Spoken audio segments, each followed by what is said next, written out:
जुमा private game reserve में 4 तगड़े शेर रहते हैं जिन्हें दुनिया बर्मिंघम बॉयज के नाम से जानती है। ये चारों शेर एनकोहुमा लायन प्राइड पर राज करते हैं, लेकिन एनकोहुमा लायन प्राइड पर अगर किसी का सबसे ज्यादा दबदबा रहता है तो वो है ये 5 महारानियां, जो कि आपसी झगड़े के दौरान इन दबंग बर्मिंघम बॉयज की भी नहीं सुनती। इन 5 शेरनियों में जो लीडर है उसका नाम रहता है एम्बर आइज, जो कि अपनी 4 बहनों के साथ मिलकर इलाके के बड़े से बड़े जानवरों को मारने से पीछे नहीं हटती। इन शेरों का परिवार इतना ताकतवर होने के बावजूद भी आखिरकार इस परिवार पर अवोका मेल्स कब्जा कर ही लेते हैं। इस वीडियो में हम यही जानेंगे कि अवोका मेल्स इस परिवार पर कब्जा कैसे करते हैं, इस परिवार के 2 नन्हे बच्चों की मौत किस वजह से होती है। इसके अलावा जानेंगे कि एनकोहुमा लायन प्राइड के इलाके में अवोका मेल्स के अलावा कितने लायंस घुसपैठ करते हैं। गाइस, अगर आपने अभी तक फैक्ट लिमिटेड चैनल को सब्सक्राइब नहीं किया है तो चैनल को सब्सक्राइब कर लीजिए, साथ ही साथ बेल आइकन को भी दबा दीजिए ताकि इसी तरह के इंटरेस्टिंग वीडियोस की नोटिफिकेशन आप लोगों तक सबसे पहले पहुंच सके। नमस्कार दोस्तों, मेरा नाम है विकी पाटिल और स्वागत है आपका फैक्ट लिमिटेड चैनल पर। जुमा प्राइवेट गेम रिजर्व जो कि बसेरा है खूंखार लायंस एनकोहुमा प्राइड का, जहाँ सख्ती से हुकूमत चलाती है ये महारानियां और अपने हैरत अंगेज ताकत के बूते पर दुश्मनों को धूल चटा देती है ये शेरनियां। इन शेरनियों की ताकत है इनका आपस में खून का नाता।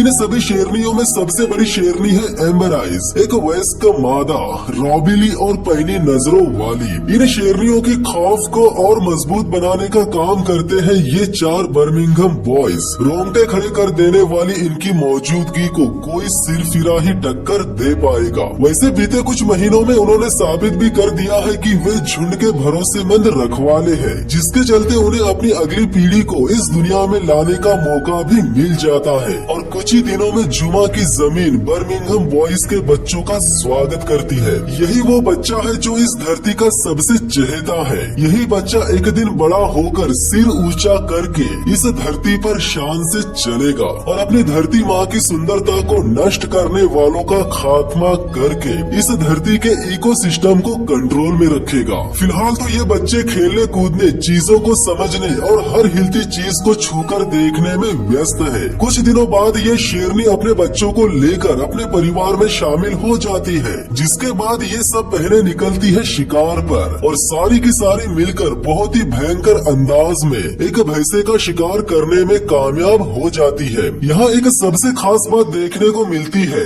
जब परिवार का नर शेर भैंसे को खाते रहता है तब वो किसी भी शेरनी को खाने के पास आने नहीं देता, लेकिन जब उसके बच्चे खाने के पास जाते हैं तब बच्चों को करीब आते देखकर बाप होने का एहसास उस नर शेर में जाग जाता है। जिसके बाद वो नर शेर न केवल अपने बच्चों को बल्कि शेरनियों को भी आराम से खाने देता है। कुछ देर बाद जब इन शेरों का पेट भर जाता है और वे सो जाते हैं तब कुछ मुर्दाखोर और चोर हायना आकर बचे कुचे खाने की हड्डी तक नहीं छोड़ते। अगले दिन बर्मिंघम बॉयज में से और एक मेल एनकोहुमा शेरनियों में से एक शेरनी के साथ मीटिंग करने चला जाता है। यानी इस परिवार में और भी बच्चे आने वाले हैं, लेकिन जिस मौसम में परिवार की तीसरी शेरनी बच्चों को जन्म देती है वो मौसम बच्चों के लिए ठीक नहीं रहता। जंगल में ऐसे बेरहम वक्त में पैदा होना इन बच्चों के लिए भारी पड़ सकता है, लेकिन तमाम बच्चों की तरह ही इन बच्चों को भी कल की फिक्र नहीं है और ये सब मस्त खेल कूद में ही बिजी रहते हैं। लेकिन माँ को बिगड़ते हालात साफ तौर पर नजर आते हैं, इसीलिए वो बच्चों को लेकर अपनी बहनों के पास चली जाती है। परिवार की मुखिया एम्बर आइज भले ही कितनी ही खौफनाक क्यों न हो, लेकिन ये नई माँ जानती है कि वो उसके बच्चों को न केवल परिवार में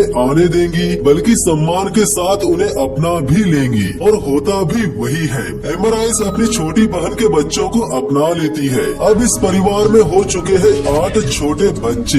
जब ये परिवार आराम कर रहा होता है तब अचानक से चारों बर्मिंघम बॉयज परिवार के पास आ जाते हैं। चारों शेर एकदम से आने की वजह से शेरनियां चौकन्नी हो जाती है। वैसे भी नर शेर इसीलिए रौब झाड़ते रहते हैं ताकि उनकी मांग पूरी हो सके। परिवार की 3 शेरनियों के सिर पर अपने अपने बच्चों की हिफाजत का भूत सवार है, इसीलिए शेरनियां पूरी तरह से चौकन्नी है। तभी एक जलजला उठ खड़ा होता है। इस परिवार में अचानक वो होने लगता है जिसकी उम्मीद नहीं थी। परिवार की सारी शेरनियां बर्मिंघम बर्मिंघम बॉयज से भिड़ जाती है। बच्चों को बचाने के खातिर ये शेरनियां इन बॉयज की एक भी मांग पूरी नहीं होने देती। हालांकि इस आपसी झगड़े से कोई नुकसान नहीं हुआ और न ही इनके रिश्ते में कोई दरार आई। इस साल सूखे ने ऐसा भयानक रूप लिया है कि इससे पहले शायद ही कभी ऐसा हुआ होगा। भूख और प्यास से शाकाहारी जानवरों की मौतें होना शुरू हो गई है। पानी का नामो निशान नहीं है। सूखे के दौरान शाकाहारी जानवरों को जितना दर्द और मार सहनी पड़ती है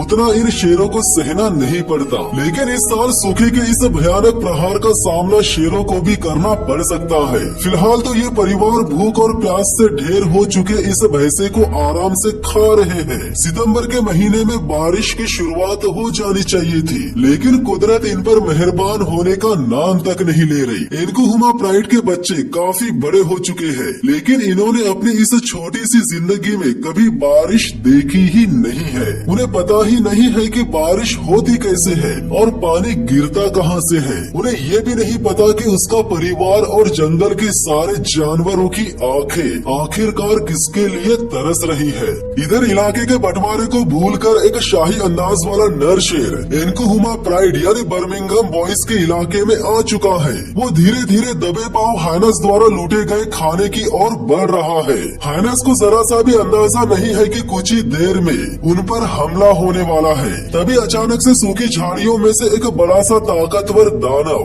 हाइनस के सामने अचानक से प्रकट हो जाता है। दो हाइनस में से एक रफू चक्कर हो जाता है और एक पकड़ा जाता है, जिसे ये शाही शेर दबोच लेता है। शेर के सामने अगर खाना और हाइना दोनों एक साथ हो तो वो खाने को ही चुनेगा। वो हाइना को खत्म करने में दिलचस्पी नहीं दिखाएगा और यहाँ पर ये शेर भी यही करता है। वो हाइनस को जाने देता है क्योंकि उसे खाना मिल चुका है, लेकिन वो इस वक्त है बर्मिंघम बॉयज के इलाके में। कुछ दिनों बाद आखिरकार जंगल के सभी जानवरों के लिए जन्नत के दरवाजे खुल ही जाते हैं, यानी बरसात भिगा देती है पूरे जंगल को। बारिश के पानी से बर्मिंघम बॉयज के इलाके की सारी सरहदें धुल जाती है, जिसके बाद वे दोबारा से अपने इलाके की सरहदें बनाने के लिए निकल जाते हैं। इधर जब एनकोहुमा प्राइड पर नजर जाती है तब पता चलता है कि सूखे के मार ने इन शेरों को भी अपने चपेट में ले लिया था। सूखे के दौरान दूसरे जानवर मर रहे थे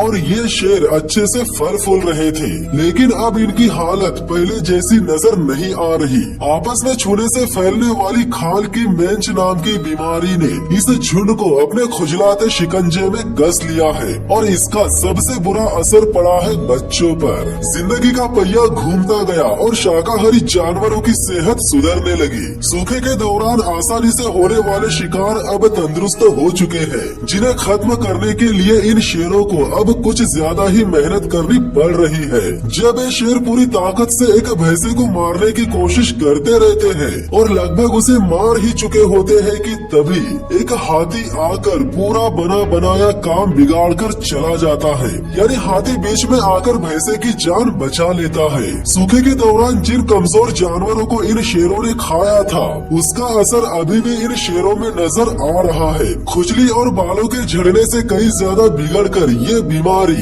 एक और चीज में बदल गई है, यानी अब इन्हें हो चुकी है व्हाइट मसल डिसीज नाम की बीमारी और इसका भी असर सबसे ज्यादा बच्चों पर ही है, जिसके कुछ दिनों बाद कमजोरी की वजह से और दिन पर दिन सेहत बिगड़ने से ये बच्चे अब लकवा का शिकार बन जाते हैं। माँ अपने बच्चे को हौसला देती है, उसे उठाने की कोशिश करती है, लेकिन बच्चा अपनी बीमार हालत के सामने मजबूर है। धीरे धीरे आवाज निकाल कर वो अपनी लाचारी जताता है और इंतजार करता है आने वाली मौत के आगोश में खो जाने के लिए। और इस तरह जुदा हो जाते हैं दो नन्हे राजकुमार अपने परिवार से। अपने बच्चों को खोने का दुख इन शेरों को भी होता है, लेकिन ये शेर लंबे समय तक अपने बच्चों की मौत का शोक नहीं मना सकते। इन्हें आगे बढ़ना ही पड़ता है। परिवार की और भी जिंदगियां हैं जिन्हें सुरक्षित रखने की जिम्मेदारी भी इन्हीं के कंधों पर होती है। बारिश की वजह से एनकोहुमा प्राइड के इलाके की सरहदें मिट चुकी है,